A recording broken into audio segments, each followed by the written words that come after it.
it seems like every year after I demo how to build patterns and how to use them effectively, some students will begin to make a pattern manually. They'll draw a dot and then option drag it out and option drag it out because they don't remember Command D in order to replace it. And can you do that? Yes, absolutely. But what if when you're done, you get the whole pattern made, you think, wow, I wish these dots were a lot smaller. I wish there were a whole bunch more.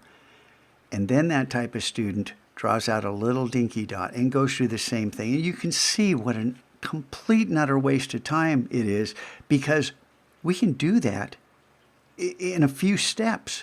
This is the beauty of patterns. And you might say, oh, you just make a new dot that's smaller. Well, you could do that, but why? This pattern is already here in the swatches panel. It's sitting right there.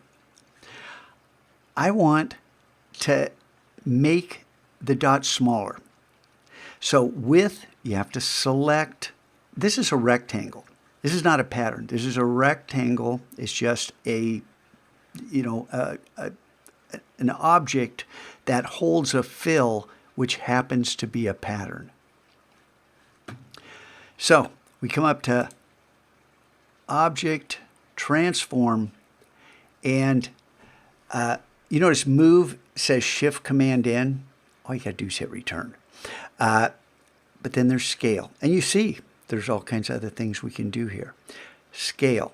Now watch what happens when I click on this is, well, right now it's 100. Let's say we wanted the polka dots to be 20% of this size. Nothing happens until I hit Tab. The whole rectangle shrunk down. That's because the Scale dialog box has these check boxes here. Transform objects and transform patterns. Deselect, and if preview's off, you got to turn preview on. Deselect transform objects, and look at that. You got your little dinky pattern right there. Now, isn't that cool? I mean, seriously, isn't that cool how quickly you can do that? And then adjusting the position of the pattern. Right here, it's not going to make as much sense as with something else, but it's worth knowing, because positioning a pattern when the edges aren't just so, like right now we got this little, little 1/4 circles around the outside. Maybe we don't want it like that. Well, how do you move it? Yes, you could hit Return and pull up the Move dialog box, and you notice that everything shifted. If I hit Cancel, when I hit Cancel, watch back here.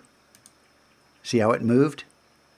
So, and again, it's under Object, Transform, Move right there. Why doesn't it just say hit Return? So this opens up, and I'm going to just zero out, Tab, Tab. That's where we started, 0, 0. And the way I typically move things is make sure that Transform Patterns is on and Preview's on. I click here, and I just start hitting the up arrow, and or the down arrow, in case I wanted something else to happen. And I'm looking at both sides, and now I've got a bigger circle that's showing. It's not that little circle like we have right here that doesn't look good. So the vertical, and sometimes you get lucky. I don't think 30 pixels is going to work, but I could be wrong. Hit Tab, and no, it didn't work. So I'm going to click here and just hit, well, probably the down arrow. Doesn't matter. We're going to watch these circles, and there's no really good space there. So because of the size of our polka dots and the shape of our artboard, our rectangle, that presents the pattern neat and clean. See both sides? This is a step most students never take. Excuse me. They ignore this. You You want your pattern to look good. I mean, a pattern in the background, it's usually supporting something else. We can fade this out. We can change colors. We can do all kinds of things. Oh, but I want different colored polka dots. Well, make a new pattern tile that has multiple colors in it, different polka dots with different colors, and then make a pattern. But you don't have to do 47 polka dots here. You let the pattern do the work. Really a force multiplier, underutilized by many students, but artists that know patterns, create cool stuff. And they sell their patterns out there in the digital marketplace, and we're going to talk more about creating assets that other people can use, because I want it to start in our classroom, and who knows, by the end of the year, if someone in the classroom doesn't start a digital business. You have to run it through your parents too, but it's a legitimate way to make money.